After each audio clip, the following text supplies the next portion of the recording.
Hello again. Alright, so I did run my little program which said for I equals 1 to 10 in line 5. Line 10, it was open 15, 8, 15, quote, N0, colon, Butterfield, comma, BF, quote, colon, close 15. And then in line 13 it was print I, so I knew what was happening in terms of how it was going. And then I did in 15 next I, and then in 20 I printed done.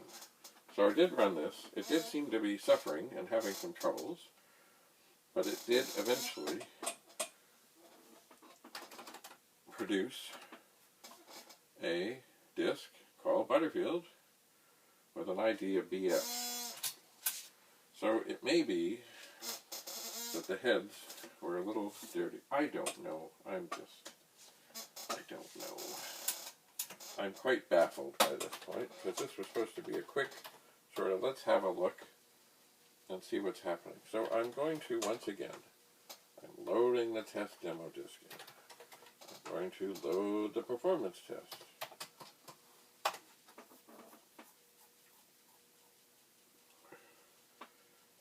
And it has loaded, so it seems to be okay. I'm going to put the Butterfield disk in.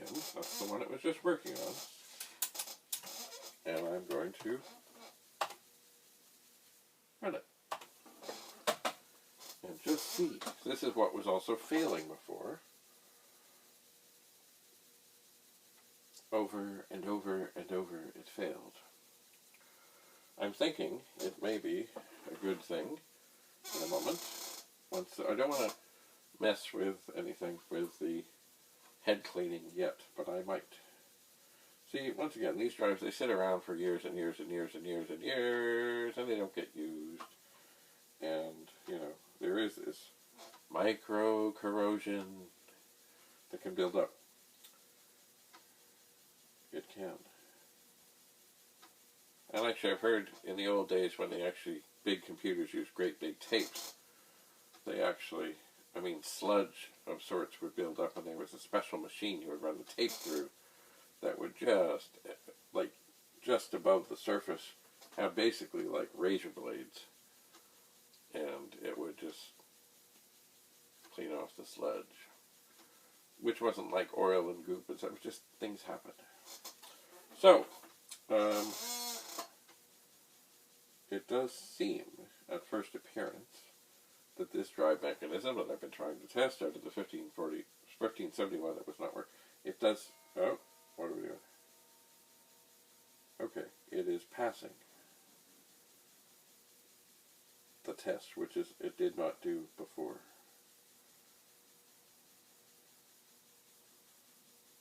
It did not. The other thing that, of course, can happen, and I've had this happen before, you get disks that have some micro corrosion on them, and then you put them in a disk drive, suddenly the disk drive doesn't work. That's no fun either. So, this is now reading, writing, yeah.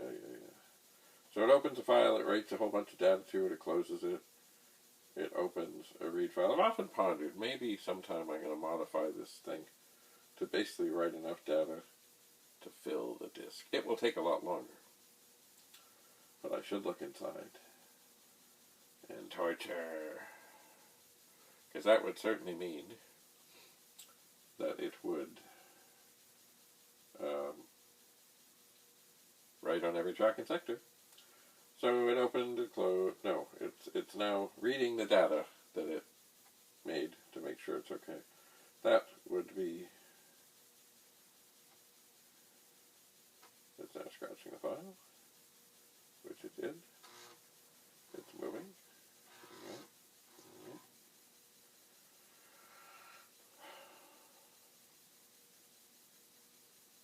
Okay, so it seems to have worked.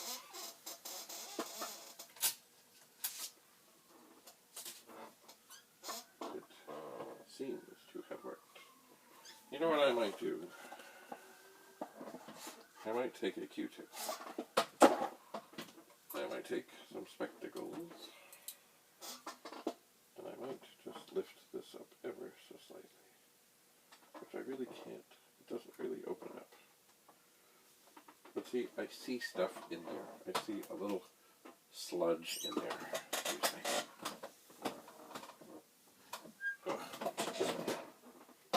Now, in 1541 mode, this would definitely use just the bottom head. So I can get at that easy enough. I don't really have to do much of anything. So I'm going to get in there and just give it a gentle little spin.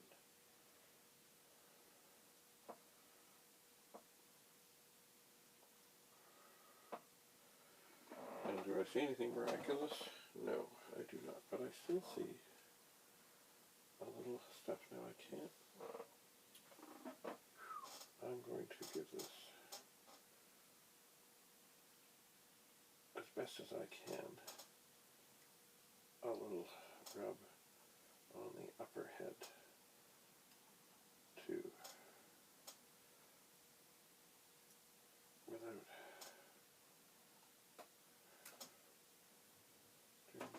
and really normally I don't see much of anything, and I really don't. I do see a little tiny, just a speck of something in there. So now, from my experience before, I think I should let this sit for a little bit and let it sort of dry itself out.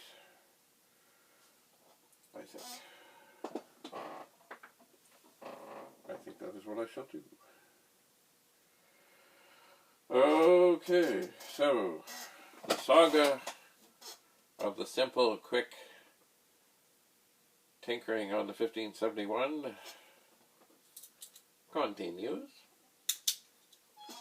As I say, I'm going to let this sit and let the alcohol evaporate, go away, do its thing, and then we'll try this again. We shall, one thing I suppose, maybe what I can do right quick, these are not the best glasses, like the most powerful, but I'm just looking to see if I see that the wires on the top actually look like they are connected to the head, and they are. In years past, long ago, on occasion, a 1571 would come to me where wires had come off. And, using my perfect vision at the time, and actually no magnification of any sort, I would take a soldering iron and very delicately get it ready and reconnect the wires. Usually it was just one wire. And it was all good. Always nerve-wracking though. Anyway, alright. So thanks for coming. The saga continues. Bye for now.